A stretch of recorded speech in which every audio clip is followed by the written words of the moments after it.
안녕하세요. 토치코치입니다. 이번 시간에는 살 빼준다는 갈색 지방의 진실, 과연 갈색 지방이 우리 몸에서 살을 빼주는 역할을 하는지 알아보도록 하겠습니다. 지금 바로 Let's get it!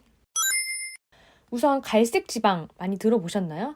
우리 몸에는 크게 지방이 이제 백색 지방, 그리고 갈색 지방 이렇게 나누어져 있는데요. 베이지 지방 이렇게까지 나오고 있지만 쉽게 얘기해서 갈색 지방은 UCP1 단백질이라는 것에 의해서 열을 발생시키면서 살을 빼주게 만드는 한마디로 우리에게 너무 필요한 그런 지방이 되겠습니다.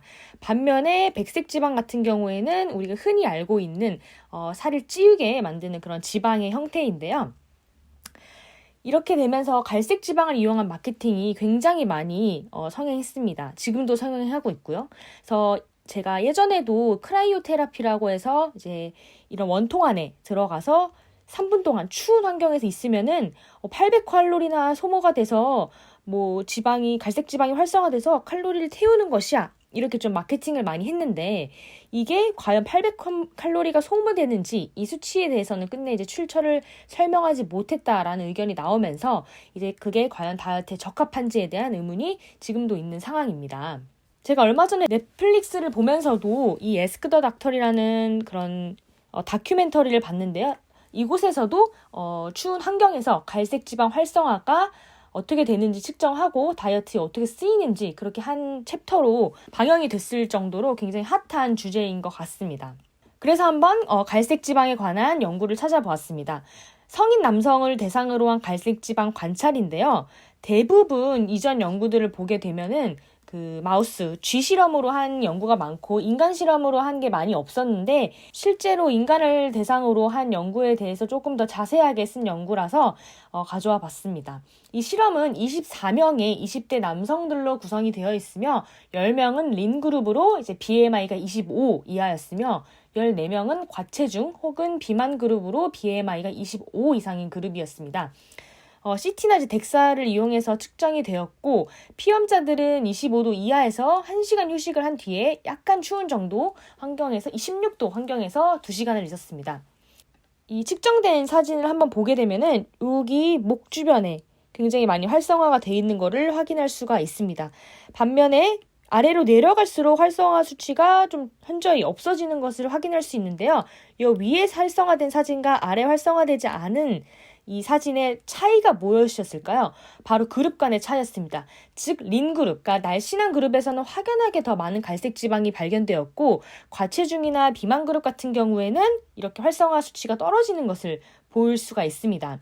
그 다음에 아래에 있는 이제 사진을 보게 되면은 콜드 익스포저에서 추운 환경에서 더 많이 활성화가 되고 일반적인 환경에서는 활성화가 잘 안 되는 것을 볼 수가 있습니다. 그래서 여기서 알 수 있는 거는 린 그룹, 그 다음에 추운 환경, 이 두 가지 상태에 다 충족한 사람들이 갈색 지방이 활성화되었다라는 것을 발견할 수 있었습니다. 다음 표를 보게 되면은 BAT 액티비티, 그래서 이 갈색 지방 활성화되는 정도가 428과 100이 거의 4배 이상 린 그룹에서 더 많은 활성화 수치를 보였고 그 다음에 볼륨 자체도 훨씬 더 크다는 사실을 확인할 수가 있습니다. 또한 이 그래프로 보더라도 확실히 BMI가 낮으면 낮을수록 이 활성화 수치가 더 높게 나오는 것을 확인할 수가 있습니다. 전반적으로 이 연구에서 추위에 의한 몸의 열 발생으로 어떻게 갈색 지방이 활성화되는지 그 관계에 대해서는 찾지 못하고 했지만 확실히 날씬한 그룹이 체중이 나가는 그룹보다 추운 환경에서 더 잘 발생이 되었죠. 근데 그 중에서 24명 중에 한 명은 아예 발견하지 못했다고 합니다. 그러나 이렇게 발견하지 못한 것도 비만인이었기 때문에 의학이 이제 발전하게 되면은 비만인 사람에게 갈색 지방을 아예 처방하거나 활성화시킬 수 있는 방법이 있으면 좋은 체중 감량 해결책이 되지 않겠냐 이렇게 제시를 하고 있습니다. 다음은 인간 에너지 대사에 있어서 이제 갈색 지방이 어떻게 기여를 하는지 한번 살펴보았습니다. 결론만 보자면 많은 연구들이 이제 에너지 소비에 의미 있는 증가를 야기시키는 것에 있어서는 갈색 지방의 양이 불충분하며 인간의 몸무게나 대사 조절에는 영향을 크게 미치지 않는다라고 결론을 내렸는데요. 보게 되면 추운 환경에서 25에서 210칼로리 하루에 이 정도 소모되기는 하지만 이전 연구를 참고해보면 정말 감량이 필요한 비만인에게는 결국에는 잘 활성화되지 않았고 이것이 몸무게를 감량하거나 유지하는 데까지의 역할을 한다고 결론 짓기는 좀 어렵다라고 말을 하고 있습니다. 그래서 마지막으로 크게 세 가지 이유로 이제 갈색 지방의 한계를 설명하는데요. 첫 번째는 찾을 수 있는 갈색 지방의 양이 몸 전체의 에너지 균형에 있어서 큰 영향을 끼치기에는 좀 불충분하다.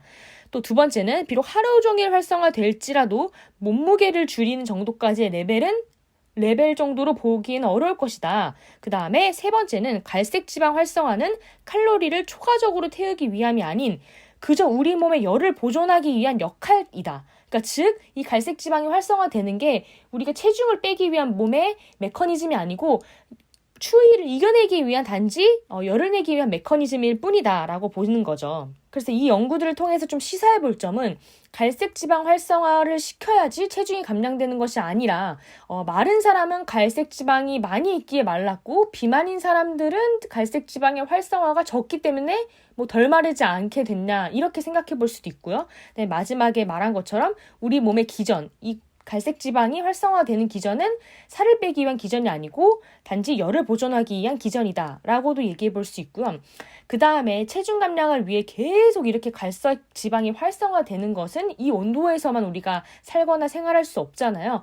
그렇기 때문에 추위를 단지 이겨내기 위한 방편이고 또 과장된 마케팅 광고로 오해할 수 있는 이런 갈색 지방의 진실을 조금 더 우리가 잘 알고 나중에는 정말 의학이 발전해서 이 갈색 지방이 활성화를 몸에 무리 가지 않게 비만인들에게 시킬 수 있다면은 좀 더 뭐 도움이 되겠지만은 아직까지는 연구가 많이 필요하고 갈색 지방 얘기가 나왔을 때는 다시 한번 좀 생각해 봐야 되는 게 지금 현재로서는 맞지 않나라고 생각을 하면서 갈색 지방에 대한 진실을 알아보았습니다. 다음에 더 필요하고 유익한 상식으로 돌아오도록 하겠습니다. 빠염!